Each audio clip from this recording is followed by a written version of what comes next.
Hi friends. Today I wanted to have a discussion on a very hot topic that is going on is the introduction of reservation for local candidates in Karnataka, especially those who are well versed in Kannada or who are domiciled by residents they are staying in Karnataka.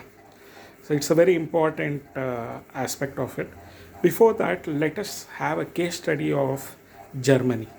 See, Germany is the most developed country, and even though English is far more has a far more reach in the entire world, Germany, if you have to go and work in Germany, you have to learn German language, know its culture, and you have to take up examinations and write the examinations in German language. It is mandatory. Even though people there know English, they don't speak in English. They speak to you in German language. The reason for that is it's not lingual fanaticism or fascism, as they say. It is their survival of the language. Nowhere else they'll speak German language except in Germany. So they don't have any other place apart from that. Similarly, even in France, you have to learn that language and write the examination in that language. Nothing wrong in that. So self respect for a language, self esteem for a language should never be misunderstood for lingual fanaticism. So now these are two case studies in the word. And how did they make their language a word language? It is simple. They improved the vocabulary of the language. See, any language will improve only when LSRW happens: listening, speaking, reading, and writing. So any part of the state in our country, it is the division of states itself is based on the languages that they did. They were not lingual fanatic who divided the entire country into states based on language part of it. Each and every state in India is unique. Their culture, their tradition, their language, their history, it is a long duration of time. So we have to respect each other's language. If you're a real person who is against lingual fanaticism or fascism, whichever place you visit, you learn that language and try to be a part of that community. You are not trying to impose your language on others or pretend saying, I don't know Kannada, or I don't know Gujarati, I don't know Malayalam, I don't know Tamil. The states where you visit, you have to learn that language and be a part of that place. And there should also not be monopolization of languages. So there was, if you see there was a huge discussion for Hindi to be made as a national language, and there was resistance from all the states, especially the other states which had different languages from that of Hindi. They were of the opinion that the students of most of the states are made to learn three languages, including Hindi, whereas the other students in the Hindi spoken region, they learn only two languages. So it's an additional burden for the students that they have. So it's not lingual fanaticism. Anyone who wants to learn a language, they can learn it. It is their choice. Language is a vehicle of your thoughts. So, and it has to be done. So throughout India, even today, no one can survive without English. The lingua franca for the entire country has been English. That is how the north and south, with different types of language differences, were able to unite together on the basis of English. The English language itself helped us in uniting together and fighting for our Indian independence. Even today, English is a word language and we should be knowing it.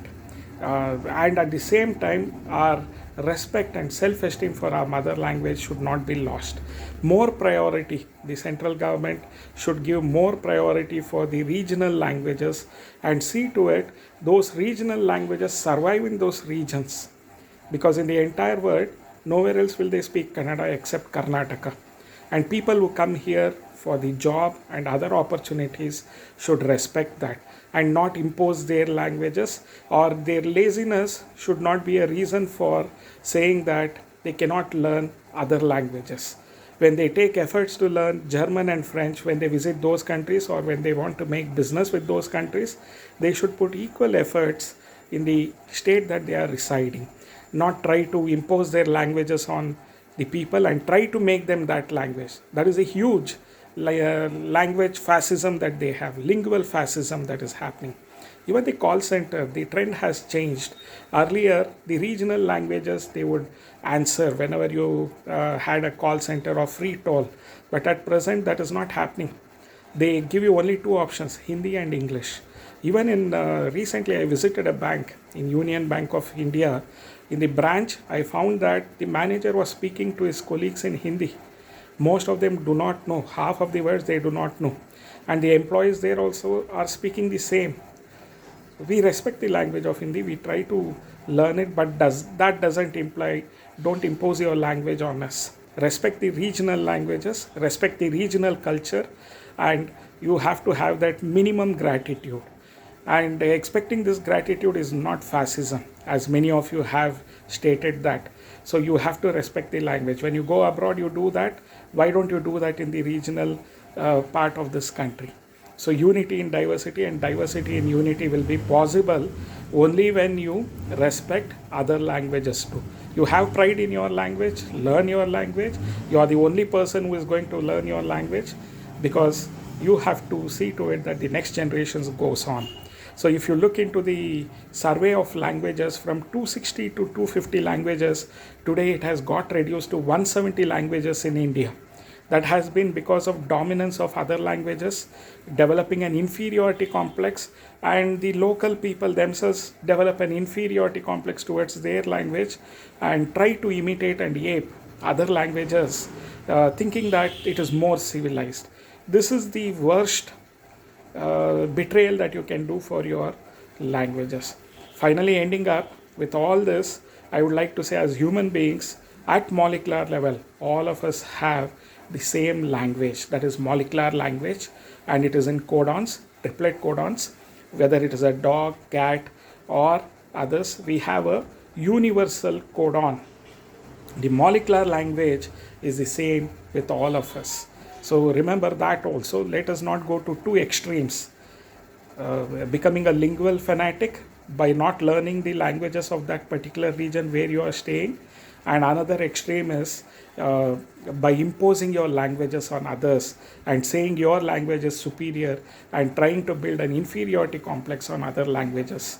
Please don't do that. I hope that this video would be an awareness for it. So let all the states, let Gujarat have the Gujarati language spoken there, let Kerala have Malayalam spoken there, Bengali languages, Orissa, Odia has to be spoken there, Andhra Pradesh, Telugu, Karnataka, Kannada, and also learning these languages and giving priority for people who are residing there. What are all these business establishments trying to do when they come to a place to establish it? The state governments, central governments give them tax concession. They give them concession on the sites. They give them tax waiver for 5 years in the hope that they create jobs for the localites. That is the reason they invite them. It is not that you import labor from other parts of the state and try to deprive the localites of their job. The best, as of Karnataka, the best educational systems, educational institutions are there in Karnataka. The public sector were also the Navaratnas, most of them were established in Bangalore. So remember that, and don't say that there is no knowledge or intellectual level in Karnataka or any other state where you are staying. Don't give such lame excuses to justify your lingual fanaticism and to impose your lingual dominance over others. Please try to remember that. With this, I wind up with my video. If you have any comments on this, please post it in the comment section. So remember to like and subscribe my channel. Thank you for the view. Thank you.